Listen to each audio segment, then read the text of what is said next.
Hello, everyone. This is Pastor Mark Holman, and I get the privilege to serve as the director of what was Faith at Home Ministries and now what is the Faith at Home Institute.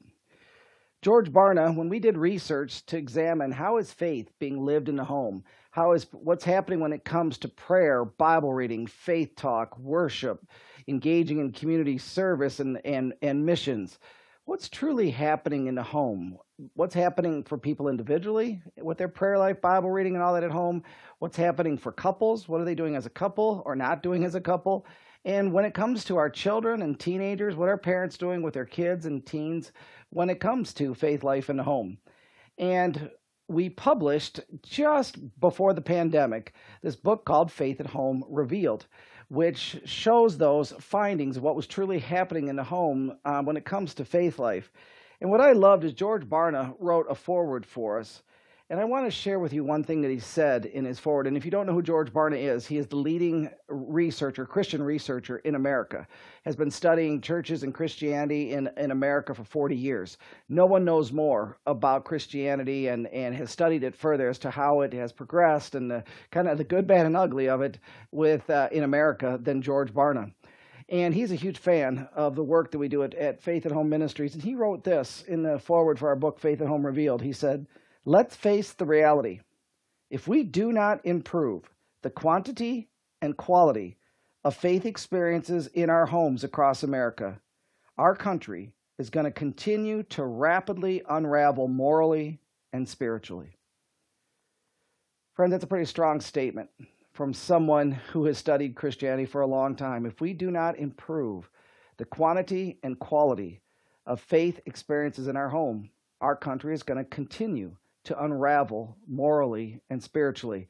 And that is why the Faith at Home Institute has committed itself to doing this work that has two sides to it. First of all, we are going to be a research-based organization. For this, we studied over 6,000 churchgoers from across 12 different denominations to find out how is faith being lived out in the home, and it was very revealing.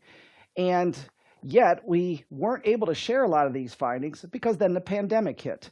And then, of course, everything changed for all of us that were in churches, and so we kind of had to lay that to the side. And now, what we're looking forward to doing, and what you could be a part of helping us do, is we now want to research again, take that same survey instrument, we're going to tweak it, we've tweaked it a little bit, but now we want to survey another 5 to maybe even 10,000 people across the United States to find out how has faith life changed as a result of the pandemic. Because here's the good news, we're pretty much the only ones that know where faith life was at prior to the pandemic as far as what people were doing with their prayer life and Bible reading and faith talk and worship and those things as far as actually living it in their homes.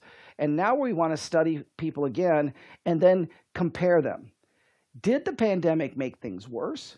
Because think about it, the church kind of got shut down. We couldn't do it at church anymore. Going to church and having our programs and putting our kids in church programs and all that wasn't available for almost 2 years. So then it had no choice but to be at-home focused. And in our early findings, what we have started to discover is that churches that had a faith-at-home focus prior to the pandemic, those churches didn't skip a beat. Things continued on because when church shut down, it wasn't a big deal for parents to now have to pray in the home, read the Bible in the home, and engage, and it wasn't a big deal. That was pretty normative for them because these churches had been working on this for almost 10 years. To get their people to have a faith at home focus. So for those churches where faith at home had really taken deep seed in the church, those churches did well through the pandemic. But as we are also starting to discover is those churches that didn't have a faith at home focus, when the church shut down and doing stuff at church was no longer an option, and then even though the church tried to send things into the home, a lot of people just didn't even engage, didn't know what to do. And so obviously that points out a problem because if Christianity is only 1 hour a week, if it's program focused, if it's at church focused for just an hour a week or every other week, that is simply not enough. Faith was never meant to be something you just do 1 hour a week. It's meant to be a lifestyle that is lived, that is talked about, that's breathed in our homes. And as our culture does continue to rapidly unravel morally and spiritually, we're seeing that happen right before our eyes. Church alone just simply isn't enough. Never. And Here's the deal. Nowhere in the Bible did it say it was supposed to be. The Bible didn't say that if you want your kids to have faith, take them to church and let the Sunday school program and youth pastor make sure they have a faith. It doesn't say that. Deuteronomy 6 is clear that it says, talk about the ways of God when you sit at home, when you walk along the road, when you lie down, and when you get up, which you do at home as well. And it even says, write it on the door frames of your houses and on your gates. So the picture in Scripture was always clear that the home has always meant to be the primary place where faith is to be lived and nurtured, and the church is called to have a focus to equip the home, inspire the home, motivate the home, and that home could be a dorm room, an apartment, whatever it may be. Faith is being lived, breathed, discussed at home, because that truly is where a biblical worldview will be formed. And that's the work that George Barna is now doing, is he's trying to help people realize that people don't have a biblical worldview today. And in order for that, where they look at life through the lens of what the Bible says for how we are supposed to live our lives. And if people are going to have a biblical worldview, that is shaped in the home.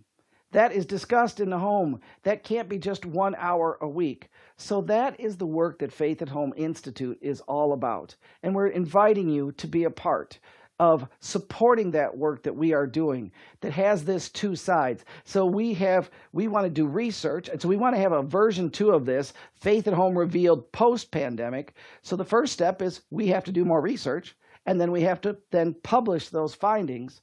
And then what we look forward to doing, third step, is then bringing those findings out to church leaders, to parents, to grandparents, all across the nation, and eventually all across the world, which in our first run, that's what God did. He opened doors for us to go to 11 different countries. Our resources were published in 6 different languages. Now, during the pandemic, we kind of pulled our resources back in, and then we redid them all. And now we've come out with new versions of everything. And we have 2 different sides to our ministry. One is on the church side. We want to sit down with church leaders, and we want to help churches to have a faith at home focus as a part of their discipleship strategy. So we want to share with them the research that reveals why it's so important and what is needed. And then what we can do is we can survey their own church and help them see for themselves where their own people are at when it comes to prayer life, Bible reading, faith talk. So we reveal it to them first, we survey them, and then we help them put together strategies for how to become a faith at home focused church. And then we do that through webinars and things of that nature and consulting that we do. And we sit down, we don't have a curriculum, so we're not built on that. We are about relationships. And we want to sit down and we got to get to know each church because each church is different. But what we have are ways that no matter what, whether you're Lutheran, Baptist, whatever type of church you are, whether you're small church, large church, there's not a size or a type of church that we haven't worked with.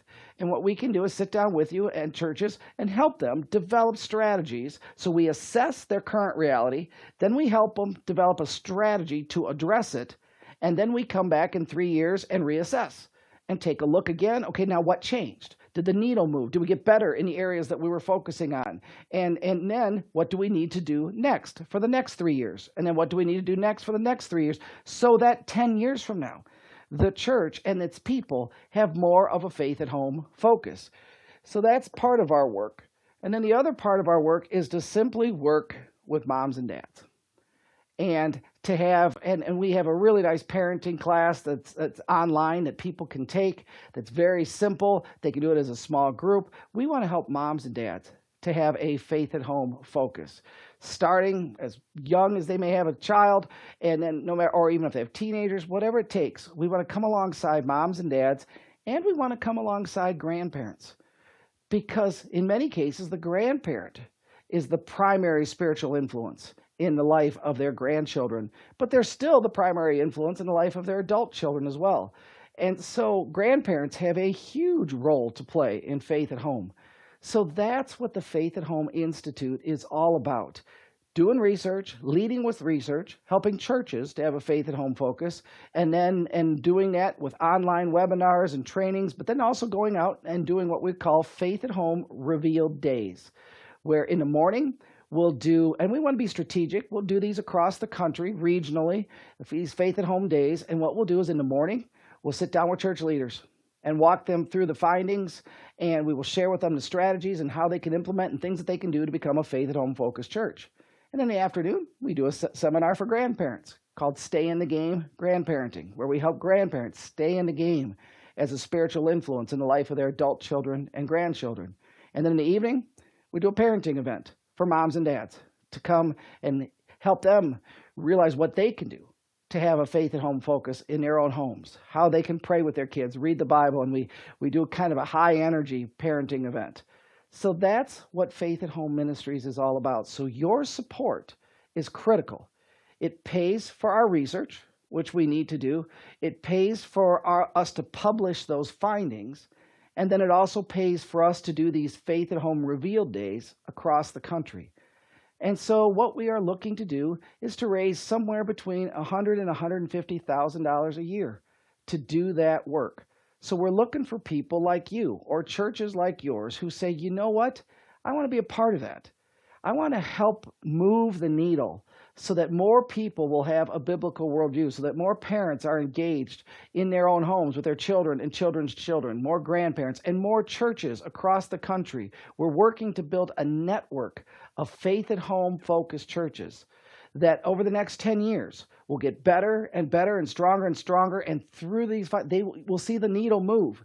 We'll see things improve so that there's more prayer life in the home, more Bible reading in the home, more faith talk in the home, more of it happening between married couples, happening more with moms and their kids, dads and their kids.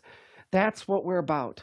So if you would like to be a part of that work and that mission of growing to have a network of Faith at Home churches that is equipping literally thousands and thousands of moms and dads and grandparents to be Faith at Home focused as well, we would love your support. So I sure appreciate your time, and know that every gift matters. So that's what Faith at Home is about. If you have any questions, please reach out to me. My email is mark@faithathome.com. It's pretty simple. So my first name, Mark, M-A-R-K, and then the @ and then just spell out the words faithathome.com, faithathome.com. Well, I sure appreciate your time. And if you feel called to support our work, I just want to say thank you in advance. God bless.